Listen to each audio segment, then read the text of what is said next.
It's your planet. It's my planet. It's our planet. Mostly my planet. And there are no lockdowns on this planet. Planet Hog. Yeah. Well, this is 3 days in a row. We should make this we should do this more often, right? Oh, man. What a day. I had a very, very, very productive day today. Just enjoy when those come by. And I got to kick back, throw the ball with the dog a little bit today, too. That was cool. That was cool.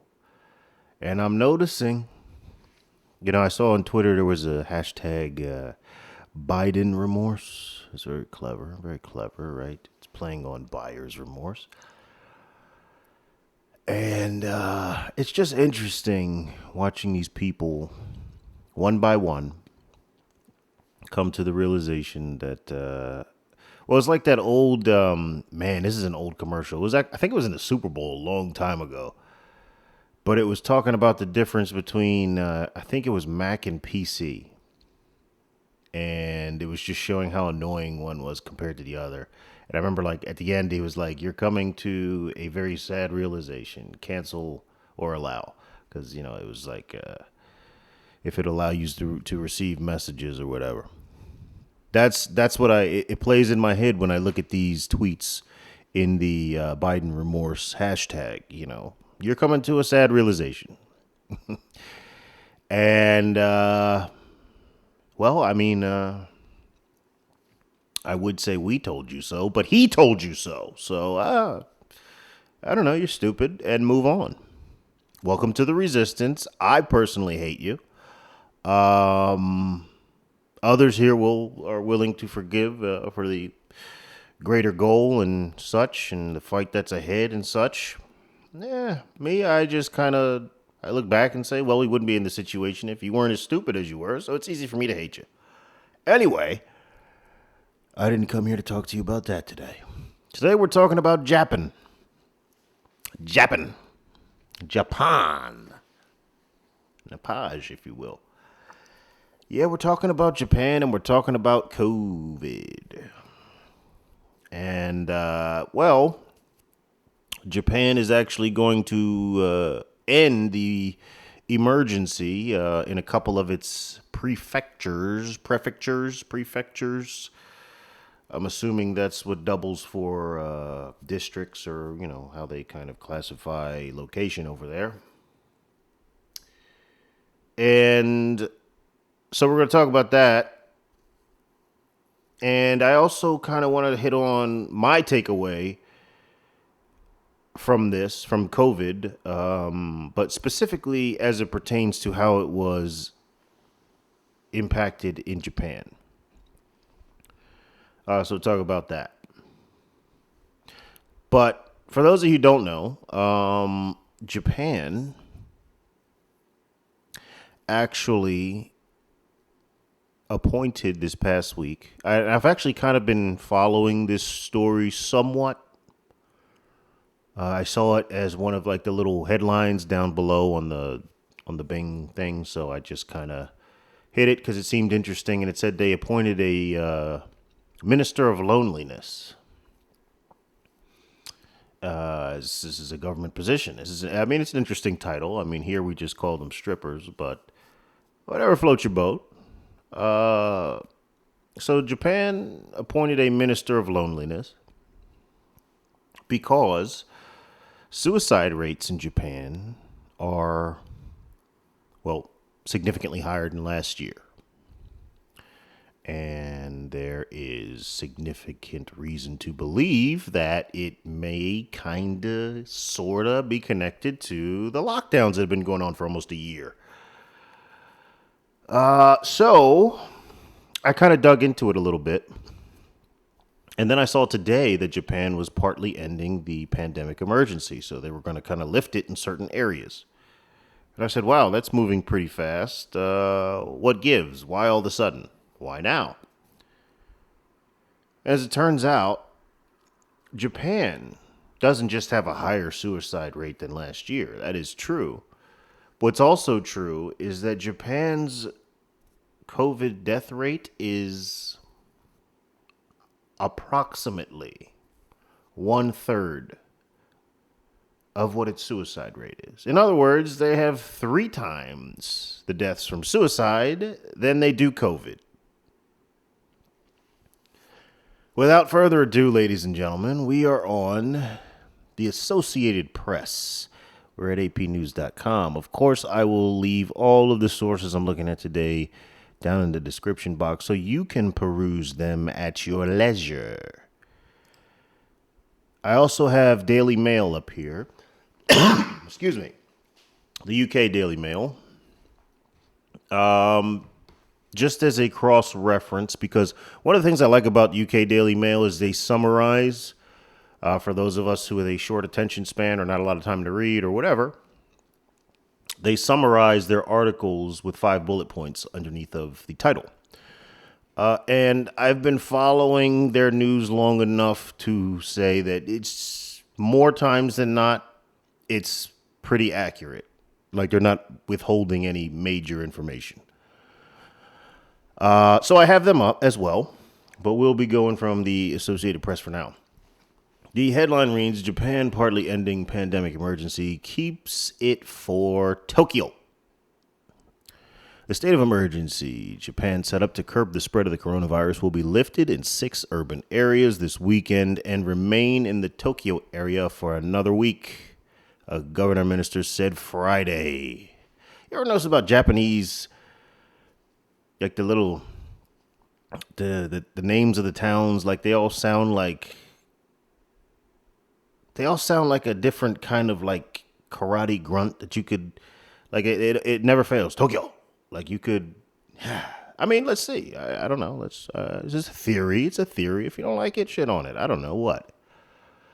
Partially lifting the emergency, and just a week early, underlines Japan's eagerness to keep business restrictions to a minimum to keep the economy going. The emergency, which began in January, centers around asking restaurants, bars, and other businesses to close at 8 p.m. Japan has never had a mandatory lockdown, but has managed to keep infections relatively low, with deaths related to COVID-19 at about 7,700 people. I'm going to read that last sentence again because clearly I must have read something wrong there, because it sounded like they said they never locked down and they didn't have a whole lot of death.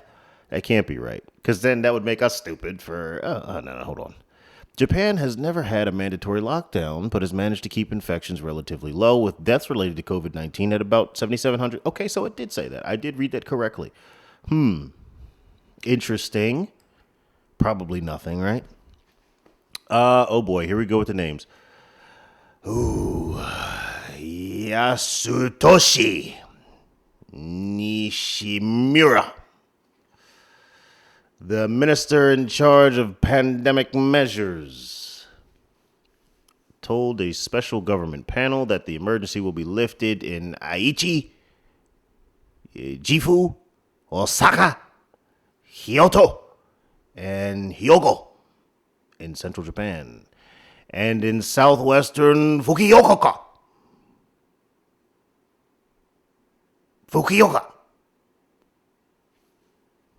That is an awesome name. Wait, Fukuoka. Okay. Fukuoka, Japan. Tokyo and surrounding Saitama, Chiba, and Kanagawa prefectures are to continue to observe the emergency until March 7th, although an official decision has not yet been announced. Prime Minister Yoshihide Suga asked that the efforts to bring the pandemic under control continue so the emergency can be lifted for the entire nation. Quote, unlike some other nations, Japan has taken a focused approach, end quote. Suga told reporters about closing restaurants at 8 p.m. Was that a shot at maybe us? He said the state of emergency for the Tokyo area could be extended if coronavirus cases remain high. Worries have been growing because the pace of deaths has shot up since late last year. A vaccine rollout has barely begun, and the general population is not expected to receive the shots for months. Concerns remain that lifting emergency too quickly sends the wrong message when hospitals in some areas are packed. Shigeru Omi, a doctor on a government panel of coronavirus experts, warned that caution is still needed. This sounds like Japanese Fauci. Well, if there are any Japanese people listening, if they get this message in a bottle, save yourself some trouble and shut this asshole down now. Because learn from us, it only gets worse. And the shit they say only gets dumber. All right, let's see. Quote, the spread of infections has definitely lessened, but the pace of the drop appears to be reaching a halt, he told Parliament on Friday. This is their doctor on the government panel. Since last year, the Japanese economy has been slammed by a drop in consumption, tourism, exports, and manufacturing. Schools are open, and some commuter trains are still crowded, but people are encouraged to work from home, and almost everyone is wearing a mask. Worries about health risks have raised doubts about the Tokyo Olympics, postponed from last year and set to start in July. Officials have said the games are on, even if the vaccination effort is not completed. So, okay. That was from the Associated Press. And right away to me, it sounds like Japan has kind of taken a page out of old Ron DeSantis, the Sandman's book. Of, okay, let's do the mask thing for the people that need the mask thing. But we got to keep this economy running. We got to keep people working, keep people fed. Yeah, that makes sense. So let's find out about the Minister of Loneliness. I'm now over on, and actually I'm partially surprised that Japan had such progressive measures in place. And progressive in the real sense of the word, as in moving toward progress, not advancing insane ideas. All right, we're over on UK Daily Mail now. And it says, Japan appoints Minister of Loneliness after suicide rates rises for the first time in 11 years. Now, this article was written, let's see. Okay, so this article is from about 3 days ago. So, relatively fresh. Japan has appointed its first Minister of Loneliness after suicide rates rose for the first time in 11 years.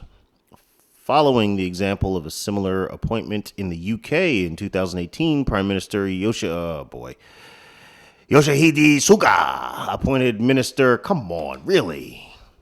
Tetsusushi Yakamoto. That one was very easy. Of course sushi's in his name.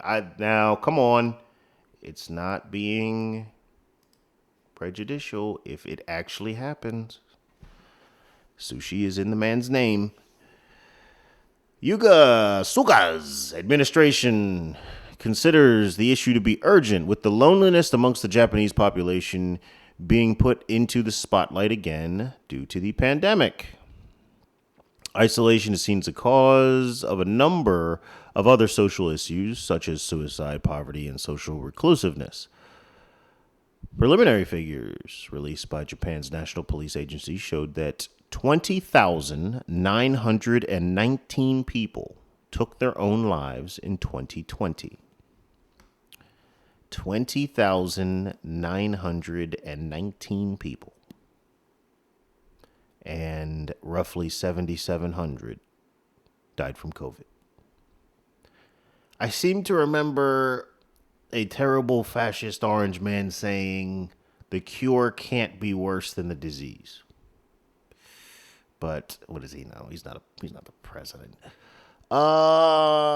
Okay, so that's up from 2019.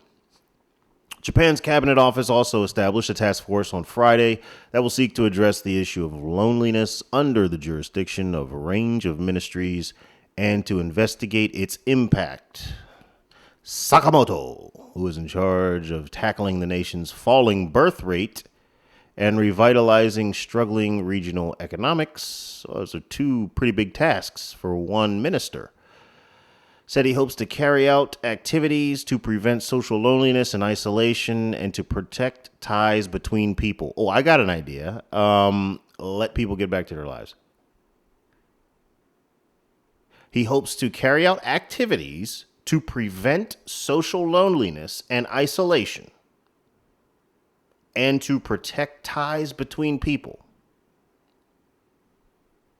So you want to carry out activities to prevent social loneliness, like people hanging out, congregating, and isolation. Same. And to protect ties between, you mean friendships? Ties between people? Friendships? Okay, this is where we are. And this is one of the downfalls of intellectualism because it's such a self-perpetuating enterprise of constantly questioning and questioning and questioning that your peripheral understanding of things as a whole starts to suffer. And you find yourself asking questions where the answer is pretty obvious. Like, how do we tackle this problem of people being lonely and isolated? And how do we protect these people who were once friends? They used to hang out. What do we do? In October, Japan saw more people die from suicide than had died from COVID-19 in all of 2020, the data shows. There were 2,153 deaths from suicide in October alone, while Japan had seen 1,765 coronavirus-related deaths by the end of October 2020 for the whole year. As of February 22nd, 2021, 7,541 people have died from COVID-19 in Japan, excuse me, since the start of the pandemic. Still far fewer than the number lost to suicide in 2020. So this goes on for a bit. I'm not going to read it all, but it is going to be included with the other article as well. But you get the idea. Now, one of the interesting things about this that you'll see if you read it, or if not, just listen to the word. They found that when they investigated these suicides, the demographic where it was the most devastating, meaning the most suicides, were young people and women. And I thought that was interesting for a group of people who are struggling with birth rate also. So, again, the cure can't be worse than the disease. And in this case, in Japan's case, it absolutely is. So why? Why is it? Well, ladies and gentlemen, I lay that at the altar of globalism. I lay full blame at the altar of globalism. Why?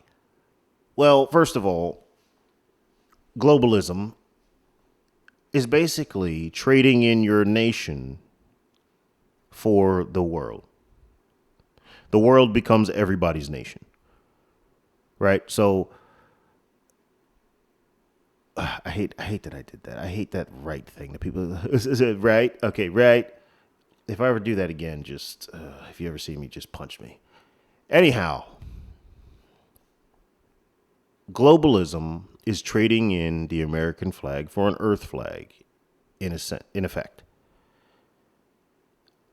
The problem with that I have seen, and it's highlighted right here,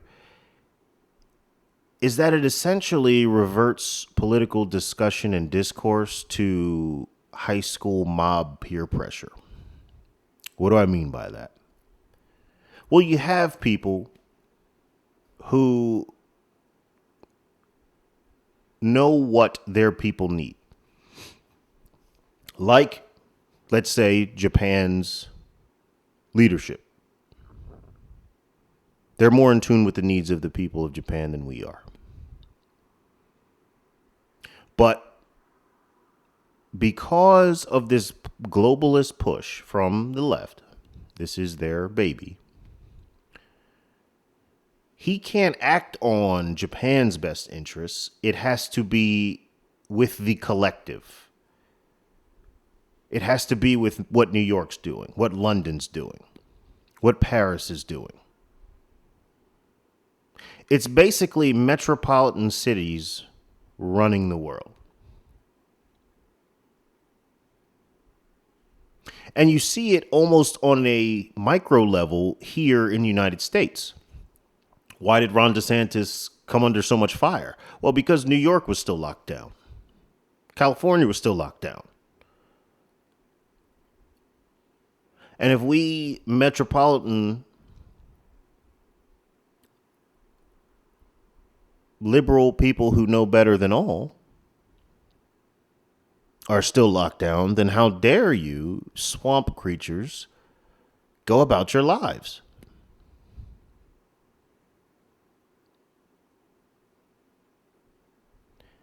This, to me, is one of the greatest dangers of globalism.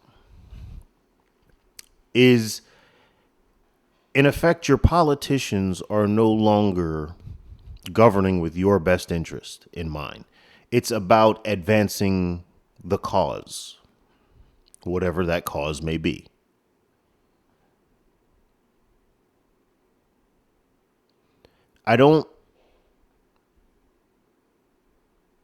I'm not saying that nations should not share information and share things that work.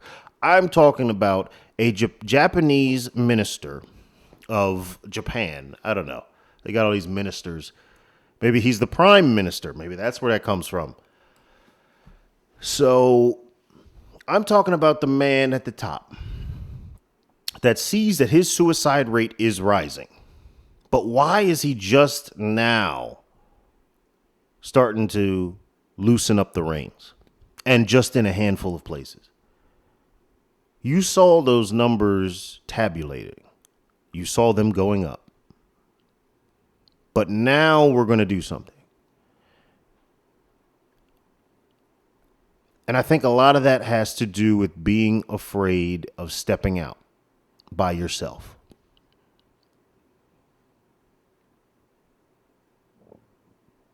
And that's something that globalism will instill in you. The fear of going against the group.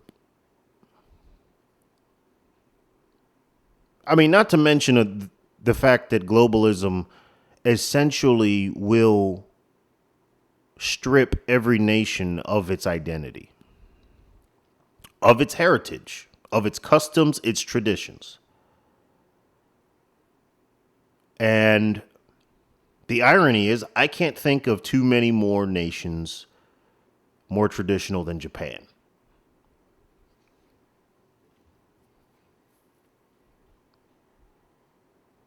I also find it interesting, and this may be a cultural thing, I don't know, but I think they view suicide differently than we do. I wonder if there's some sort of honor attached to suicide. I mean, I know historically there has been for their culture, and I wonder if that persists today. Because you had, what was it called? Harakiri. I think that's what that was. That was the ritual suicide where if you dishonored your master as a samurai or whomever, that was where they kind of they took the dagger out and disemboweled themselves, and they had to die quietly, and then honor would be restored to their family. And then you move up to World War II, the kamikaze pilots. So I'm wondering if there is some kind of cultural, maybe if they view it differently than we do.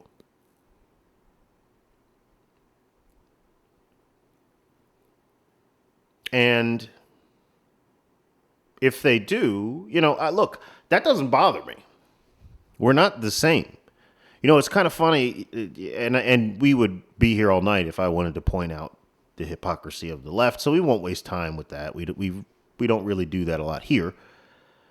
Because like I said, it's just, okay, we can also go outside and count blades of grass. There's a lot. But one of the things that kind of I found jarring was how they had such disdain for the Chinese dog barbecue, where these people barbecue dogs and eat them. Like, these people were offended to the highest extent of their sensibilities and and became the very thing that they're supposed to stand against: intolerant. We have to stop these savages from eating dogs. This is insane. It's barbaric. No, you're ignorant. That's their culture. Well, we have to stop cultures like this from existing. Now you see where globalism comes in. And for the record, I mean, you probably won't ever catch me taking a bite out of a pit bull. But I'm not Chinese. If that's what they want to do, it's their dog. I don't really care. We used to understand these things. Like, there's a pecking order. Anyhow,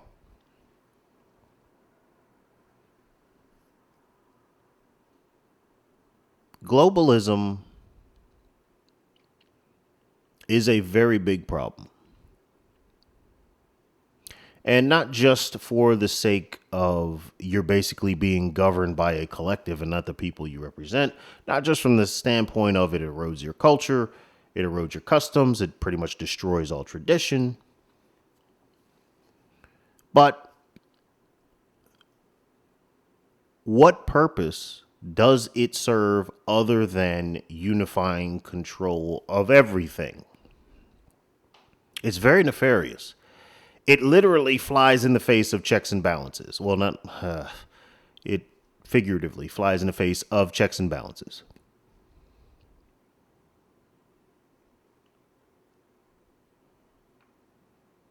Because if you're being oppressed in your nation, in Canada, right now, well, I'm just using them as an example, and they are being oppressed by Trudeau. They just don't know it. Right now, there is a forum of nations that kind of maintain the checks and are supposed to maintain the checks and balances to make sure atrocities aren't being committed on, let's just say, ethnic and religious minorities.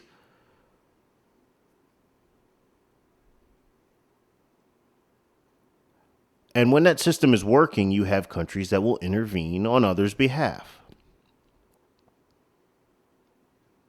But what happens under globalism?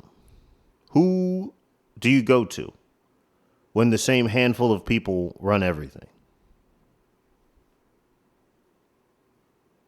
So maybe some food for thought. And a lot of people don't, that's the struggle with deprogramming some of these people. Is, of course, they only see the good in it. Of course, they only see the good in it. But that's just not how the world works. And it's incredibly short-sighted to sell and give the possibility to a tremendous bad just to attain a tremendous good.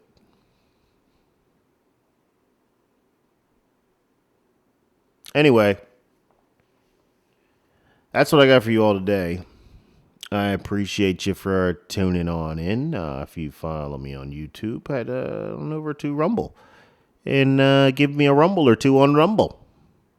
I still don't know what that is, but it can't be bad. Anyway, thank you all for tuning in, and I will see you all next time. Have a fabulous weekend. Arigato.